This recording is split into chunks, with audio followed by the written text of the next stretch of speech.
Welcome back to my channel connect with Gayu. இன்றைக்கி நம்ம சேனலில் ஒரு சூப்பரான 30 மினிட்ஸ்க்குள்ளே பண்ணுற வெஜ் மீல்ஸ் தான் வந்துட்டு பார்க்க போகிறோம். இது நார்மலாக எல்லாருக்குமே தெரியும், ஆனால் என்னோடய ஸ்டைலில் நான் எப்படி பண்ணுறேன் அப்படிங்கிறத உங்கள் கூட ஷேர் பண்ண போகிறேன். இது வந்துட்டு நம்ம ஆஃபீஸ் போகிறவங்களுக்கும் சரி, ஸ்கூலுக்கு போகிறவங்களுக்கும் சரி, இல்லை நம்ம வீட்டுக்கு யாராவது ஒரு கெஸ்ட்டு திடீர்னு வராங்க அப்படின்னா நம்ம 30 மினிட்ஸ்க்குள்ளே வந்துட்டு குயிக்காக என்னடா பண்ணுறது அப்படின்னு யோசிக்கிற டைமில் இதை வந்துட்டு நம்ம குயிக்காக செஞ்சலாம்.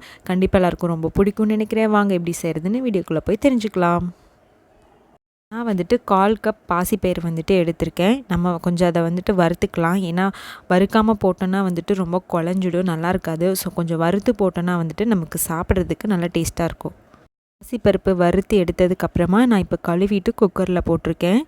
தேவையான அளவு தண்ணி ஊற்றிட்டு ஒரு 2 ட்ராப்ஸ் அந்த அளவுக்கு வந்துட்டு விளக்கெண்ணெய் ஆட் பண்ணியிருக்கேன். நல்லா ஒரு 5 விசில் விட்டு நல்லா நான் வேக வச்சு எடுத்து வச்சுருக்கேன். இந்த அளவுக்கு வெந்துச்சுன்னா போதும், நமக்கு பருப்பு வந்துட்டு சாப்பிட நல்லாயிருக்கும். சிலர் வந்துட்டு கடைவாங்க, நான் கடைய போகிறதில்ல, அப்படியே வந்துட்டு ரைஸில் ஊற்றி சாப்பிட போகிறேன். பருப்பு தாளிக்கிறதுக்கு தேவையான பொருட்கள் பார்த்துடலாம். சின்ன வெங்காயம், பச்சை மிளகாய், வரமிளகாய், கருவேப்பிலை. நான் வந்துட்டு தக்காளி ஆட் பண்ண போகிறது கிடையாது. தக்காளி பிடிக்கும் அப்படிங்கிறவங்க தக்காளி ஆட் பண்ணிக்கோங்க. தக்காளி ஆட் பண்ணாமல் கூட நல்லா டேஸ்ட்டாக இருக்கும், அதுவும் ட்ரை பண்ணி பாருங்கள். பச்சைப்பயிறு வந்துட்டு நான் மண் சட்டியில் தான் வந்துட்டு தாளிக்க போகிறேன். மண் சட்டியில் தாளிச்சோரை வந்துட்டு ரொம்ப டேஸ்ட்டாக இருக்கும். ஸோ கண்டிப்பாக வந்துட்டு மண் சட்டி ட்ரை பண்ணி பாருங்கள். மண் சட்டி வச்சுட்டு தேவையான அளவு வந்துட்டு எண்ணெய் ஊற்றிட்டு கடுகு, சீரகம், அப்புறம் அந்த எண்ணெயிலேயே வந்துட்டு மஞ்சத்தூள் போட்டுட்டேன் நான் 1 டீஸ்பூன். நல்லா வந்துட்டு அந்த எண்ணெயில் போட்டுட்டு அந்த பச்சை வாசலாம் நமக்கு போயிடும். ஸோ தேவையான அளவு கொஞ்சம் பூண்டு, வரமிளகாய், பச்சை மிளகாய், நம்ம கட் பண்ணி வச்சுருக்கிற சின்ன வெங்காயம் எல்லாம் சேர்த்துட்டு நல்லா வதக்கி விட்டுக்கலாம். நல்லா நமக்கு அந்த பச்சை வாசனை போகிற வரைக்கும் நல்லா வதக்கி விட்டுக்கோங்க. தக்காளி போட்டாலும் அதுவும் நல்லா டேஸ்ட்டாக இருக்கும். ஆனால் நான் கொஞ்சம் தக்காளி போடாமல் செஞ்சு பார்க்கலாமேன்னு செஞ்சேன். அதுவும் வந்துட்டு நல்லா டேஸ்ட்டாக இருந்துச்சு. இது வந்துட்டு நம்ம சப்பாத்தி, அப்புறம் தோசை எல்லாத்துக்குமே வந்துட்டு சூப்பராக இருக்கும். ரைஸுக்கும் வந்துட்டு ரொம்ப நல்லாயிருக்கும். நல்லா வதக்கி விட்டதுக்கப்புறமா கருவேப்பிலை ஆட் பண்ணிக்கலாம். கொத்தமல்லி தழை இருந்தாலும் வந்துட்டு நீங்கள் லாஸ்ட்டாக ஆட் பண்ணிக்கோங்க, அதுவும் டேஸ்ட்டாக இருக்கும். என்கிட்ட இல்லாதனால வந்துட்டு நான் அதை ஆட் பண்ணிக்கல. நல்லா வதக்கி விட்டுக்கோங்க.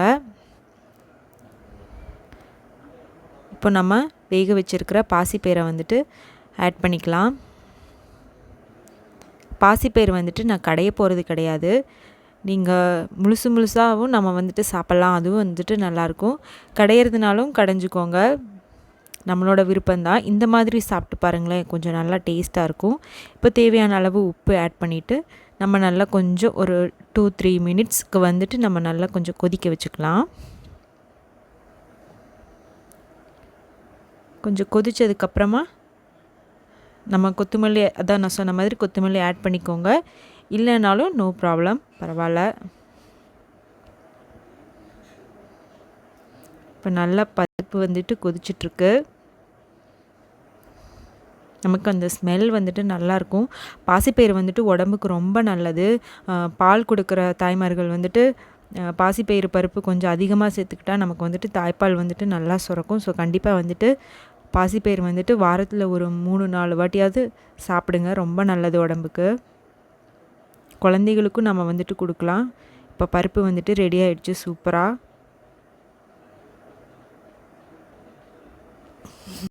குயிக்காக ஒரு பொட்டேட்டோ ஃப்ரை எப்படி செய்கிறதுன்னு பார்க்கலாம். பொட்டேட்டோ ஃப்ரை வந்துட்டு குழந்தைங்கள்லேருந்து பெரியவங்க வரைக்கும் எல்லாருக்குமே ரொம்ப பிடிக்கும். யாருமே வந்துட்டு உருளைக்கிழங்கு பிடிக்காது அப்படின்னு சொல்லவே மாட்டாங்க. ஸோ வாங்க எப்படி செய்கிறதுன்னு பார்க்கலாம். அதுக்கு ஒரு கடாயை வச்சுட்டு தேவையான அளவு ஆயில் ஊற்றிக்கலாம். ஆயில் சூடானதும் கடுகு, உளுத்தம் பருப்பு போட்டு நல்லா அது வந்துட்டு எண்ணெயில் பொரியட்டும். பொரிஞ்சதுக்கப்புறமா நம்ம இப்போ பெரிய வெங்காயம் வந்துட்டு ஆட் பண்ணிக்கலாம். இதுக்கு வந்துட்டு பெரிய வெங்காயம் தான் நல்லாயிருக்கும். ஸோ பெரிய வெங்காயமே வந்துட்டு ஆட் பண்ணிக்கோங்க. அதுக்கப்புறமா பச்சை மிளகாய், வரமிளகாய் ஆட் பண்ணிக்கலாம். உங்களோட காரத்துக்கேற்ப நீங்கள் வந்துட்டு பச்சை மிளகாய், வரமிளகாய் ஆட் பண்ணிக்கோங்க. ஸோ ரொம்ப சிம்பிள் தான், எல்லாருக்குமே வந்துட்டு தெரியும். இருந்தாலும் நமக்குன்னு ஒரு ஸ்டைல் இருக்கும் இல்லையா? ஸோ அதனால தான் வந்துட்டு என்னோடய ஸ்டைலில் நான் எப்படி பண்ணுறேன் அப்படிங்கிறத வந்துட்டு நான் ஷேர் பண்ணிக்கிறேன். ஸோ அடுத்து இஞ்சி பூண்டு பேஸ்ட்டு வந்துட்டு ஆட் பண்ணிக்கலாம். இது எதுக்காகன்னா நம்ம உருளைக்கிழங்குன்னா சிலருக்கு வந்துட்டு கேஸ் ப்ராப்ளம் இருக்கும் இல்லையா, ஸோ அதனால் நம்ம இஞ்சி பூண்டு பேஸ்ட் சேர்த்திட்டா ஸோ கொஞ்சம் ப்ராப்ளம் இல்லை, ஸோ நல்லாயிருக்கும். அதுக்காக தான்.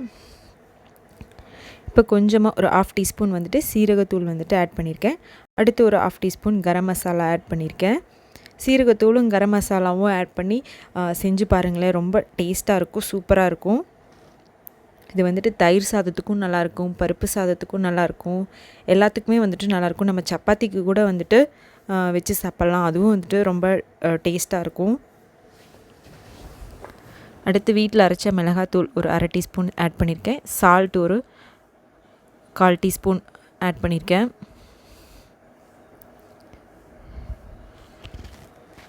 அடுத்து ஒரு 1/4 டீஸ்பூன் வந்துட்டு மஞ்சத்தூள் ஆட் பண்ணியிருக்கேன். இப்போ நம்ம வேக வச்ச பேபி பொட்டேட்டோ வந்துட்டு நான் ஆட் பண்ணிட்டேன். உங்கள்கிட்ட பேபி பொட்டேட்டோ இல்லைனாலும் நார்மல் பொட்டேட்டோ வந்துட்டு நம்ம வேக வச்சு கட் பண்ணிக்கலாம், இல்லை மசிச்சு கூட இந்த மாதிரி செய்யலாம், அதுவும் வந்துட்டு ரொம்ப டேஸ்ட்டாக இருக்கும். கொஞ்சம் பேபி பொட்டேட்டோவாக இருந்தால் வந்துட்டு குழந்தைங்களுக்கெல்லாம் ரொம்ப பிடிக்கும் சாப்பிட. ஸோ அந்த மாதிரி கிடைச்சாவும் ட்ரை பண்ணி பாருங்கள். நல்லா வந்துட்டு நம்ம ஆயிலில் ஃப்ரை பண்ணிக்கலாம். அந்த கிழங்கெல்லாம் வந்துட்டு உடையாத அளவுக்கு வந்துட்டு நம்ம ஃப்ரை பண்ணி எடுத்துக்கணும்.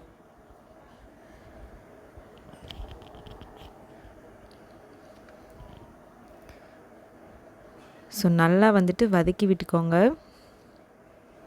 இப்போ நம்ம கொஞ்சம் நல்லா கருவேப்பிலை ஆட் பண்ணிவிட்டு, லாஸ்ட்டாக கருவேப்பிலை ஆட் பண்ணால் வந்துட்டு நல்லா ஸ்மெல்லாக இருக்கும். ஸோ சூப்பராக வந்துட்டு நமக்கு பொட்டேட்டோ ஃப்ரை வந்துட்டு ரெடி ஆகிடுச்சு, ஒரு காரசாரமான பொட்டேட்டோ ஃப்ரை. இப்போ நம்ம ஃபைனலி சர்வ் பண்ணிடலாம். ஸோ சூடாக வந்துட்டு நான் சாதம் வச்சுருக்கேன். நல்லா சுட சுட சாதத்துக்கு வந்துட்டு நல்ல ஒரு பாசிப்பயிறு குழம்புல நல்லா நெய் ஊற்றி சாப்பிட்டோன்னா செம்ம டேஸ்ட்டாக இருக்கும். அது கூட வந்துட்டு நம்ம பிக்கிள் அப்புறம் பொரியல் எல்லாமே வச்சு சாப்பிட போகிறோம். ஸோ ரொம்ப டேஸ்ட்டாக இருக்கும். இப்போ நம்ம செஞ்சு வச்சுருக்கிற அந்த பாசிப்பயிறு குழம்பு, அப்புறமா பொட்டேட்டோ ஃப்ரை, அப்புறம் கொஞ்சம் தயிர் வந்துட்டு ரொம்ப டேஸ்ட்டாக இருக்கும் பாசிப்பயிறு கூட மிக்ஸ் பண்ணி சாப்பிடும்போது. இது வந்துட்டு என்னோடய ஸ்டைல். ரசம் கூட நல்லாயிருக்கும், ஆனால் தயிர் வந்துட்டு சாப்பிடும்போது இன்னும் நல்லா டேஸ்ட்டாக இருக்கும். ஒரு பப்படம், கொஞ்சம் பிக்கிள் வச்சு நம்ம சாப்பிட்டோன்னா செம டேஸ்ட்டாக இருக்கும். கண்டிப்பாக ட்ரை பண்ணி பாருங்கள்.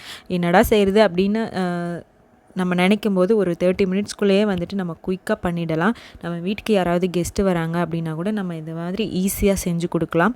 நம்ம எந்த ஒரு சாப்பாடு செய்யும் போதுமே வந்துட்டு அழகாக சர்வ் பண்ணி கொடுத்தோன்னா ரொம்ப டேஸ்ட்டாக இருக்கும், பார்க்குறதுக்கும் ரொம்ப கலர்ஃபுல்லாக இருக்கும், நமக்கு சாப்பிட்றதுக்கும் வந்துட்டு ரொம்ப பிடிக்கும். ஸோ கண்டிப்பாக இந்த மாதிரி சிம்பிளாக ட்ரை பண்ணி பாருங்கள். ரொம்ப ரொம்ப ஈஸி தான், எல்லாருக்குமே வந்துட்டு தெரியும். ஆனால் இது என்னோடய ஸ்டைல், திரும்ப திரும்ப சொல்கிறது தான். என்னோடய ஸ்டைலில் நான் எப்படி பண்ணுறேன் அப்படிங்கிறத வந்துட்டு நான் உங்களுக்கு செஞ்சு காமிச்சிருக்கேன். ஸோ கண்டிப்பாக ட்ரை பண்ணி பாருங்கள். இந்த வீடியோ பிடிச்சிருந்தா லைக் பண்ணுங்கள், ஷேர் பண்ணுங்கள், கமெண்ட் பண்ணுங்கள், மறக்காமல் சப்ஸ்கிரைப் பண்ணிவிடுங்க. பாய்.